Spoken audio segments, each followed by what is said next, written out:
খ্রিস্টানদের পক্ষ থেকে ইসলামকে ধ্বংস করার জন্য এই বিষয়ে আপনার মতামত জানতে চাই। আপনারা সবাই বসুন।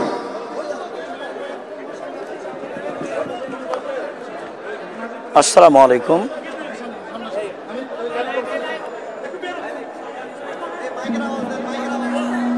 আসসালামু আলাইকুম। কোরআন এবং সহিহ হাদিসের প্রচারের একটি বড় মাধ্যম পিস টিভি বাংলা বাঙালিদের জন্য।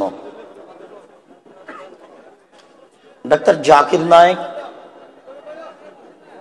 কোনো মতামতের আশ্রয় নিয়ে, কোনো ব্যক্তির আশ্রয় নিয়ে দিন প্রচার করেন, এটা আমরা বিশ্বাস করি না। তিনি তার বিদ্যা প্রকাশ করেই হাদিস নাম্বার বলে, পৃষ্ঠা নাম্বার বলে দিন প্রচার করেন। অতএব তিনি দিনের ক্ষতি করছেন, এই কথাটা তার উপরে অপবাদ।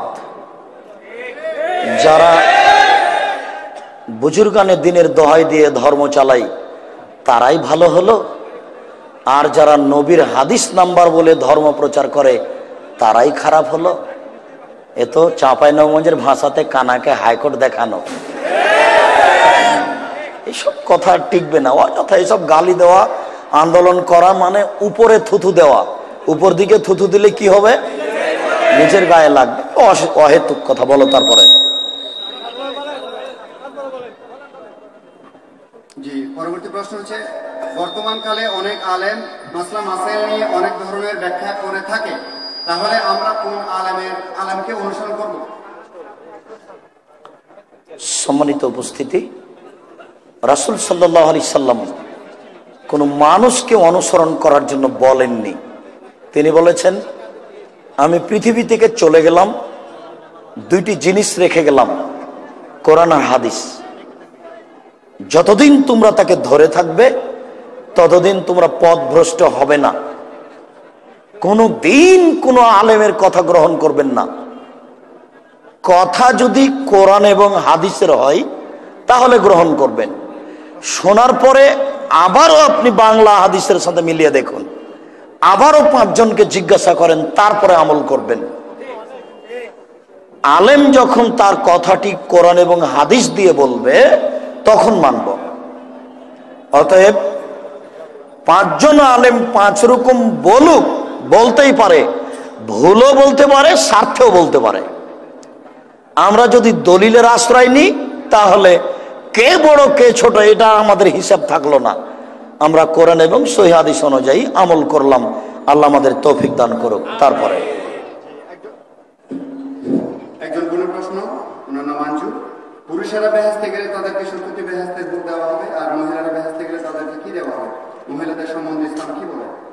আঞ্জু নামে একজন আমাদের দিনী বোন জিজ্ঞাসা রেখেছেন যে পুরুষদের জান্নাতে 70 জন নারী, তারও বেশি, তো নারীদের জন্য কি রয়েছে?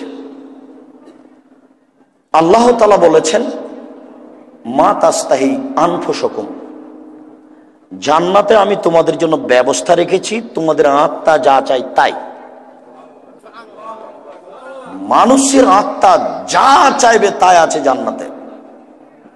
আল্লাহ রাসূল বলছেন যে আল্লাহ তাআলা বলেন, আদাত্তু লিইবাদিয়াস সালিহিনা মারা তাইনুন, আমি আমার ভালো বান্দা বান্দীদের জন্য এমন কিছু রেখেছি যা চোখ কোনোদিন দেখেনি।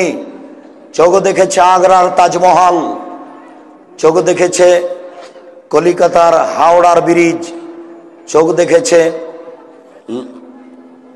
আপনার ইরাকের ব্যাবিলনের ঘন্টা, চোখ দেখেছে ফ্যাক্স মেশিন, আরো 1050,000 বছর পরে আরো কিছু দেখবে।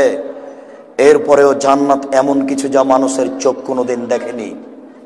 আল্লাহ বলেন, ওমা সামিয়াত ওজুনুন, কান কোনোদিন শোনেনি। জান্নাত এমন কিছু যা মানুষের কান কোনোদিন শোনেনি। মানুষের কান ভেবেছে, মানুষের কান শুনেছে দত্তরাজের কাহিনী, 7 সমুদ্র 13 নদী পারে কি আছে তা মানুষের কান শুনেছে। আল্লাহ বলছেন জান্নাত এমন কিছু যা মানুষের কান কোনোদিন শোনেনি। ওমা খাতারাবে কালবে বাসার, মানুষের অন্তর কোনোদিন ভাবেনি। এমন কিছু জান্নাত যা মানুষের অন্তর ভাবেনি। অতএব জান্নাতকে কখনো আপনি নিজের মতো ভাববেন না। শুনুন, আল্লাহ বলেছেন আমি জান্নাতে বিবাহের ব্যবস্থা করব। আমি জান্নাতে বিবাহের ব্যবস্থা করব। নারীর যদি বেশি স্বামীর প্রয়োজন হয়, বেশি স্বামী দিয়ে বিবাহ দিয়ে দিবেন। আর যদি তার আত্মিক চাহিদা বেশি প্রয়োজন না হয়, তাহলে দিবেন না। পুরুষের জন্য আল্লাহ রাসূল উল্লেখ করেছেন, নারীর জন্য উল্লেখ করেননি। আল্লাহ বলেছেন আমি বিবাহের ব্যবস্থা করব। আল্লাহ বলেছেন জান্নাত হলো মানুষের চাহিদা অনুযায়ী। ঠিক আছে? জি, এটাই উত্তর। আল্লাহ রাসূল বলেছেন। জি, তারপর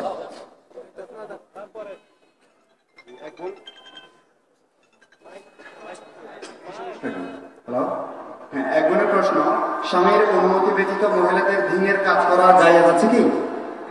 কিসের কাজ? ধর্মের দ্বীনের কাজ। একজন দ্বীনী বোন জিজ্ঞাসা করেন স্বামীর অনুমতি ছাড়া দ্বীনের কাজ করা জায়েজ আছে কি? জি না। দ্বীনের কাজ করা একজন নারীর অনুমতি নেই। আল্লাহ রাসূল বলছেন যে স্বামীকে না বলে নফল রোজা থাকতে পারে না। ইবাদতের জগতে সবচেয়ে দামি ইবাদত হচ্ছে সিয়াম থাকা, রোজা থাকা। বলতে পারেন ইবাদতের জগতে সবচেয়ে দামি ইবাদত কি? সিয়াম, রোজা থাকা। নফল রোজা থাকতে পারেন একজন নারী স্বামীকে না বলে। শুনুন, নারীদের এই থানা ওই থানা, এই জেলা ওই জেলা বক্তব্য দিয়ে বেড়া, এটা নাজায়েজ, হারাম। আয়েশা রাদিয়াল্লাহু তাআলা আনহা আল্লাহর নবী দুনিয়া থেকে চলে যাওয়ার পরে 18 বছর বেঁচে ছিলেন। পৃথিবীর সবচেয়ে বড় বিদ্বান মহিলা নারী আয়েশা, তিনি কোথাও যাননি। নারী দিন প্রচার করতে পারে তার বাড়িতে, আশেপাশের মা চাচি খালা ফুফু প্রতিবেশী আসলে তাকে দিন শিখিয়ে দিবেন। কোন নারী অন্য জায়গায় দিন প্রচার করতে যেতে পারে না। বুখারী মুসলিমের হাদিস। নারীগণ এসে রাসূলকে বললেন, আল্লাহর নবী, পুরুষেরা আপনার পাশে বসে, আমরা তো আপনার পাশে বসতে পারি না। পুরুষ তো দিন ধর্ম শিখে নিল, আমরা তো শিখতে পারলাম না, তো আমরা কি করব? তখন আল্লাহ রাসূল বললেন, তোমরা অমুকের বাড়িতে বসিও, আমি ওখানে যাব। বুখারী মুসলিম। তিনি বলেননি আয়েশাকে পাঠাবো। বুঝাতে পারলাম না? মহিলারা বলল যে পুরুষেরা আপনার পাশে বসে দিন ধর্ম জেনে নিল, আমরা আপনার পাশে বসতে পারি না, দিন ধর্ম জানতে পারলাম না, কি করব? তখন আল্লাহ রাসূল বললেন তোমরা অমুকের বাড়িতে বসিও, আমি যাব। তিনি বললেন